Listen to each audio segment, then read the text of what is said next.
Modi election खत्म कर देगा। मोदी धर्म जाति भाषा के आधार पर बांट देगा। दलितों को, वनवासी आदिवासियों को और अल्पसंख्यकों का भावी जीवन खतरे में है। संविधान यदि बचाना है तो मोदी की हत्या करने के लिए तत्पर रहो। हत्या इन द सेंस कराने का काम। कार्यकर्ता की उपेक्षा नेता की उपेक्षा होती है। आदरणीय पटेरिया जी के बयानों को मैंने सुना, उससे स्पष्ट हो रहा है कि अब ये महात्मा गांधी जी की कांग्रेस नहीं है। उन्होंने खुद ही समाप्त कर दिया था आज़ादी के बाद। ये इटली की कांग्रेस है और इटली की मानसिकता मुसोलिनी वाली रहती है।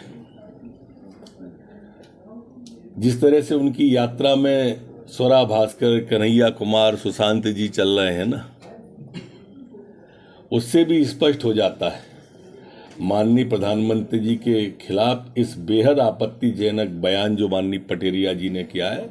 मैं तत्काल FIR कराने का SP को निर्देश दे रहा हूं। भारत जोड़ो यात्रा का ढोंग करने वालों की असलियत सामने आ रही है।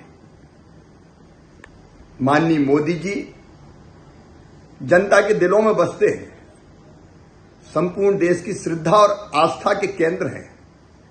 मैदान में उनसे मुकाबला नहीं कर पाते कांग्रेस के लोग, और इसलिए कांग्रेस के एक नेता मोदी जी की हत्या की बात कर रहे हैं।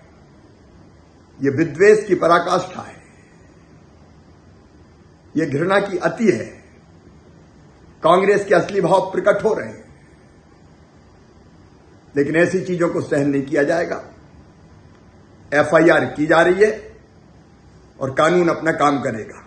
राजा पटेरिया ने जो बयान दिया ये बहुत ही गंभीर विषय है।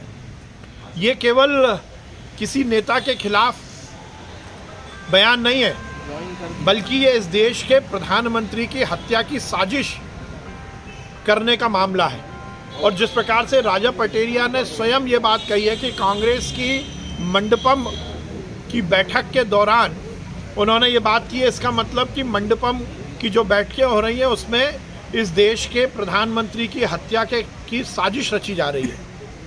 ये कानून की परिधि में आता है और ये इस बात से और ये एंडोर्स होता है कि चाहे वो सोनिया गांधी का मौत का सौदागर का बयान हो, चाहे मधुसूदन मिस्त्री का बयान हो, चाहे खड़गे जी का बयान हो, दिग्विजय सिंह का, कमलनाथ का, चिदम्बरम का बयान हो। ये एक सीरीज है। इसका मतलब कांग्रेस प्रधानमंत्री जी की हत्या करवाना चाहती है। निश्चित रूप से राजा पटेरिया के खिलाफ कार्रवाई होनी ही चाहिए और होगी ही, क्योंकि उन्होंने देश के यशस्वी प्रधानमंत्री की हत्या की साजिश रचने का काम किया है। ये बहुत गंभीर मामला है। ये केवल राजनीतिक मामला नहीं है, ये सीधे सीधे कानून की परिधि का क्रिमिनल ऑफेंस है। कल मंडलम सेक्टर के कार्ड वितरण में पवई के दौरान एक वीडियो जारी हुआ है जिसमें मुझे बताया गया है कि मैं बोला कि मोदी की हत्या कर दो। मैं गांधी को मानने वाला आदमी हूं, गांधी की मानने वाला आदमी हत्या की बात नहीं कर सकता। वो वीडियो गलत तरीके से पेश किया गया है। मेरा कहने का आशय था कि राजनीतिक चुनाव क्षेत्र में उनको पराजित दिला के इस देश का संविधान बचाओ, अल्पसंख्यकों का, दलितों का और आदिवासियों की रक्षा करने के लिए, बेरोजगारी हटाने के लिए मोदी को पराजित करना आवश्यक है। मेरा उद्देश्य हत्या के को लेकर गलत तरीके से पेश किया गया।